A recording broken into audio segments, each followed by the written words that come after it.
for me, being around all different races, all people who follow different creeds, when you are in that locker room as a Chicago Bull or as a player at Duke, like regardless whether you are 6'10" and Caucasian, regardless whether you were Mexican, you were my brother. Like I would fight for you. And it helped me expand my vision and how I saw the world, right? Because people were people.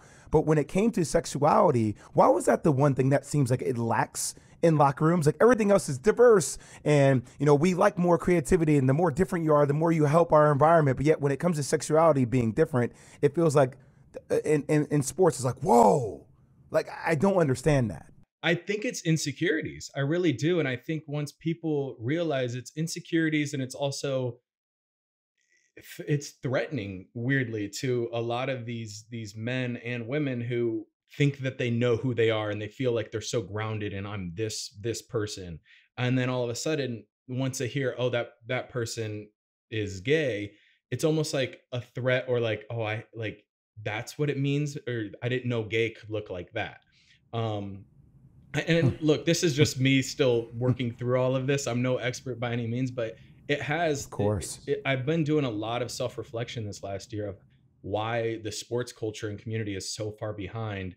And part of it, I think too, and at least some of the jokes that were made, is I think there's a lot of people just scared, like, to have gay men or women in the locker room because they feel like, oh, are they going to hit on me? It's like, I'm a professional at the end of the day. Like, I'm not like, there's never been that type of um thought process that's ever gone through. Just like, you can control yourselves. We're not animals. Like, that's sort of what I left with. Is it threatening, or is it a level of insecurity for the other people in the locker room?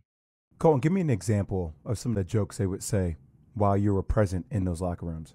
Well, I'll start by saying this, and maybe you agree or disagree with me, but the locker room, in my eyes, was one of the most homophobic and homoerotic places that I've ever been. And it was so confusing when I was closeted, because at certain points, people can be making jokes about, somebody's naked appearance, and like be leaning into it and having fun and making it like loose and gay. And then all of a sudden, if you take it one step too far, you look a little too long, it turns into, being called, the F word. And it escalates really quickly to where you're getting called out and you have to like defend yourself. And I just remember my experiences in the locker room.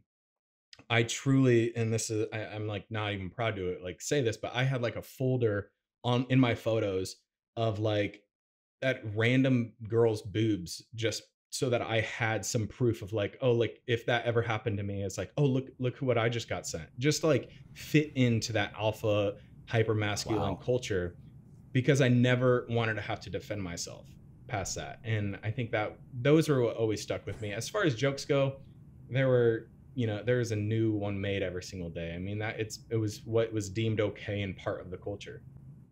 You know, I've spent time being retrospective on this as well. Obviously, when you go through a life altering event, you look back on things that happened in the past and you wonder, why did I say that? Or why was that? Why did I even allow those type of conversations to happen? And some of the demeaning things that men would say in the locker rooms to women, the fact that you would need to have pictures of women on your phone to show that you are part of this masculine community, that hey, like just in case, like that's a problem within itself.